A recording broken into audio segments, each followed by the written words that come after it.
Hi guys, welcome back. ஆக்சுவலாக நம்ம இப்போ எங்கே இருக்கோம்னு பார்த்தீங்கன்னா நம்மளுடைய சொந்த வயலில் இருக்கோம். பாருங்கள், இங்கேருந்து அந்த லாஸ்ட் வரைக்கும் தெரியுது இல்லையா, அது வரைக்கும் நம்ம வயல் தான். எதுக்காக நம்ம இங்கே வந்திருக்கோம் அப்படின்னு பார்த்தீங்கன்னா, பூச்சி பிடிச்சிருக்குன்னு சொன்னாங்க செடியில். அதுக்கு மருந்து அடிக்க தான் வந்திருக்கோம். மருந்து அடிக்கணும்னா இன்னும் மருந்து அடிக்கிற வரல, நம்ம மட்டும் வந்துட்டோம். அதாவது பூச்சி பிடிச்சிருக்குன்னா எப்படி பூச்சி பிடிச்சிருக்குன்னு காட்டுறேங்க வாங்க.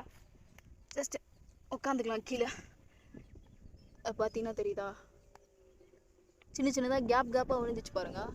இது பேர் தான் பூச்சின்னு சொல்லுவாங்க. இதுக்கு முன்னாடி நிறைய டைம் மருந்து அடிச்சிருக்கோம். கொல்லியில் இதோ வந்துட்டாருன்னு நினைக்கிறேன். அவர் தான் மருந்து அடிக்கிறவர். இப்போ இவ்வளோ இடத்துக்கு நம்ம மருந்து அடிக்க போகிறோம். இவ்வளோ இடத்துக்கு எப்படி அடிப்பாங்க அப்படின்னு கேட்டிங்கன்னா, ரொம்ப சிம்பிளாகவே மருந்து அடிச்சிடலாம். அவர் ஒரு ப்ரெஷர் மிஷின் மாதிரி ஒன்று வச்சுட்டு அப்படியே ப்ளஸ் பண்ணிடுவாருன்னு நினைக்கிறேன். ஆனால் என்னென்னா, இதுக்கு கூட நம்ம தாங்க குடமாக தண்ணி மூண்டு ஊற்றணும். சரி வாங்க பார்ப்போம்மா அதை.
பார்த்தீங்கன்னா அங்கே தூரத்தில் மருந்து அடிச்சுட்டு இருக்காரு பாருங்க.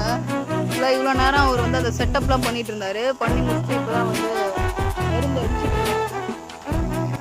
விவசாயம் பண்ணுறது எவ்வளோ கஷ்டங்க, விவசாயம் பண்ணுறவங்களுக்கு தாங்க தெரியும்.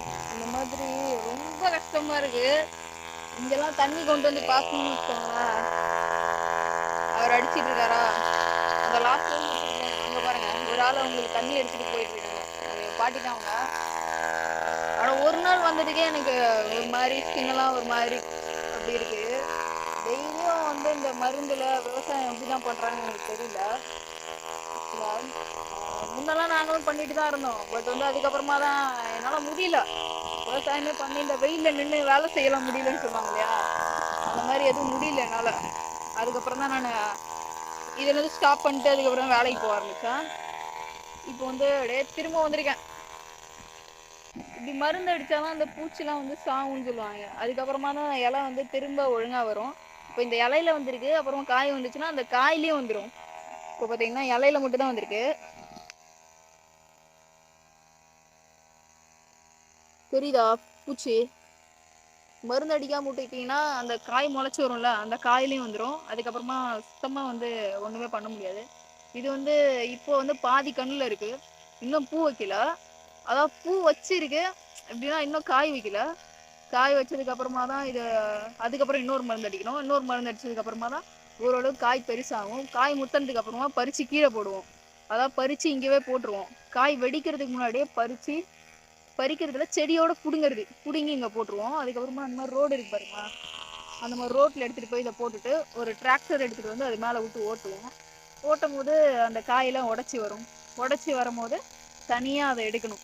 தனியாக அதை எடுக்கிறோம். எப்படி எடுப்போம் அப்படின்னு கேட்டிங்கன்னா, டிராக்டர் விட்டு அடித்தோடனே அந்த காயெல்லாம் உடஞ்சி வந்துடும். உடஞ்சதுக்கப்புறமா அதை எடுத்து கொஞ்சம் தனித்தனியாக அந்த செத்தையெல்லாம் உதறி தனியாக எடுத்துட்டு அந்த கொஞ்சம் தூசியோட அந்த உளுந்து இருக்கும், அந்த உளுந்தை எடுத்து இந்த மாதிரி காத்தடிக்குது இல்லையா, இந்த காத்தடிக்கும் போது தூத்தணும்.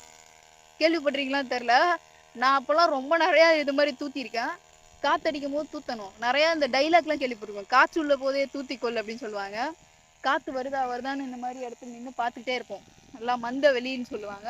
அந்த வெளியில் நின்று பார்த்துட்டே இருந்தேன்னா காற்று வரும்போது உளுந்து எடுத்து இப்படி தூத்தினோம்னா தூசி பறந்து போயிடும், உளுந்து வந்து அந்த இடத்துல விழும், நேராக அப்படியே விழும்.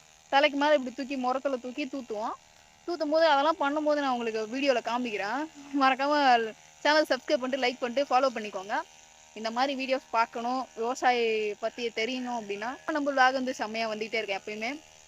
அது மாதிரி காய்ச்சல்ல போதே தூத்திக்கொள்ளுன்னு சொல்லிட்டு உளுந்து எடுத்து தூத்தணும். தூத்தினதுக்கப்புறம் எல்லா தூசியும் போயிடுமான்னு கேட்டிங்கன்னா போகாது. அதுக்கப்புறமா அதை புடைக்கணும். புடைச்சதுக்கப்புறமா தான் ஓரளவுக்கு தூசி இல்லாமல் வரும். அதுக்கப்புறம் அதை மூட்டையில் கட்டி அதை எடுத்துகிட்டு போய் கமிட்டியில் எடுத்துகிட்டு போனால் நாங்கள் சொல்கிறதான் விலை அப்படின்னு சொல்லிட்டு கமிட்டியில் சொல்லுவாங்க. அவங்க சொல்கிற விலைக்கு கொடுத்துட்டு நம்ம வந்துடுவோம். அவ்வளோதான் விவசாயியோட வேலை. ஆனால் என்ன, பெரிய பெரிய கடையில் தயாரிக்கிறதுலாம் அவங்க வச்ச விலைக்கு நம்ம கொடுக்கணும். கொடுத்துட்டு காசு கொடுத்துட்டு வாங்கிட்டு வரோம். நம்ம கஷ்டப்பட்டு எல்லாம் பண்ணியும் இப்போ ஃபஸ்ட்டு இதை எடுக்கிறோம் அப்படின்னா இந்த மண்ணை ஃபஸ்ட்டு பதப்படுத்தணும். அதாவது ஓட்டி பதப்படுத்தணும். இந்த இடத்துல அப்படி தெரியுது. ஓட்டி பதப்படுத்தினதுக்கு அப்புறமா தான் மண்ணே பதமாகும். அதுக்கப்புறமா தான் உளுந்து விளைப்போம். எல்லாம் சொல்லிட்டு இருக்காங்க, நிறைய பேர் வந்து விவசாயிங்களே சொல்லிட்டு இருக்காங்க, ஆம்பளைங்க தான் விதைக்கணும், பொண்ணுங்க விதைக்க கூடாதுன்னு சொல்லிட்டு. இதெல்லாம் நாங்கள் விதைச்சதுதான். இது நாங்கள் விதைச்சதுதான். ஏன் முளைக்க மாட்டேன்னு சொல்லுதா விதை? அப்படிலாம் ஒன்றும் கிடையாது, யார் விதைச்சாலும் முளைக்கும்.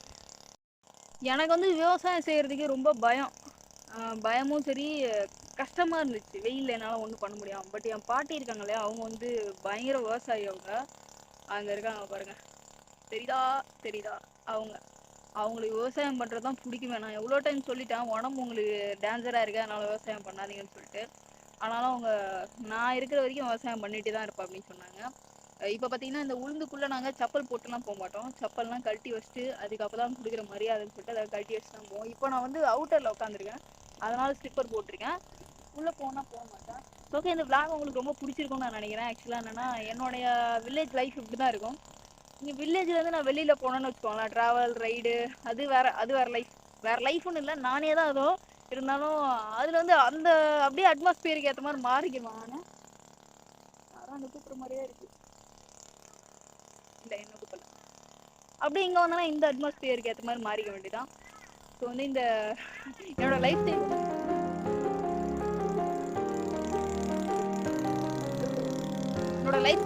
கூப்பிட்றாங்க. என்னோட லைஃப் ஸ்டைல் உங்களுக்கு பிடிச்சிருந்தா மறக்காம கமெண்ட் பண்ணுங்க, லைக் பண்ணுங்க, ஷேர் பண்ணுங்க. சரி, ஓகே, நெக்ஸ்ட் ஒரு செம்மையான விளாக்ல சந்திக்கலாம்.